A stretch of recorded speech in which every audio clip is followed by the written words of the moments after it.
On démarre avec une première conférence qui a lieu le 21 avril. L'Alsace est actuellement un peu en train de se questionner sur son futur, son avenir, sur la façon dont on fera et dont on vendra encore des vins d'Alsace dans 15, 20 ou 25 ans. Il nous a semblé que le château était un lieu de référence. Et c'est effectivement cette collection de vins est absolument exceptionnelle. Le bâtiment est exceptionnel, c'est un lieu apolitique, quelque chose de très important aussi, où la seule volonté et finalement la seule ambition du château, c'est la défense de l'ensemble des vignerons et l'ensemble des vins d'Alsace.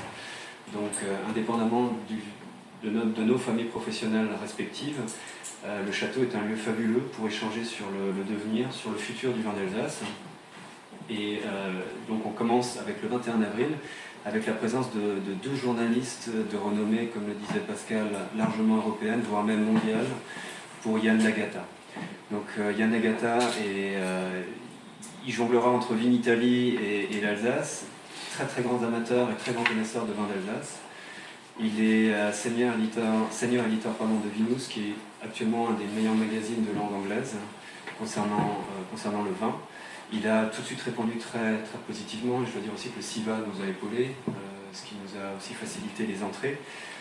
Bernard Burtschi, lui, il joue presque à domicile puisqu'il est alsacien.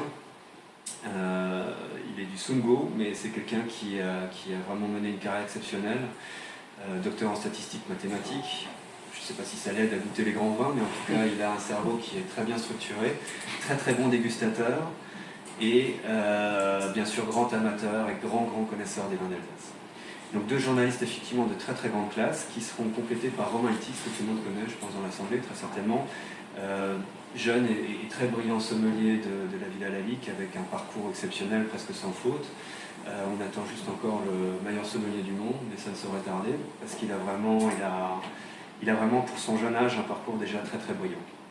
Et donc l'objectif de cette soirée, finalement, c'est d'échanger, de faire intervenir ces personnes sur leur vision d'Alsace, sur les points qui nous restent à améliorer pour gagner en visibilité, en notoriété, et surtout d'échanger avec la salle. On veut vraiment placer ces soirées sous le signe du débat, de l'échange, et en présence de ces trois journalistes.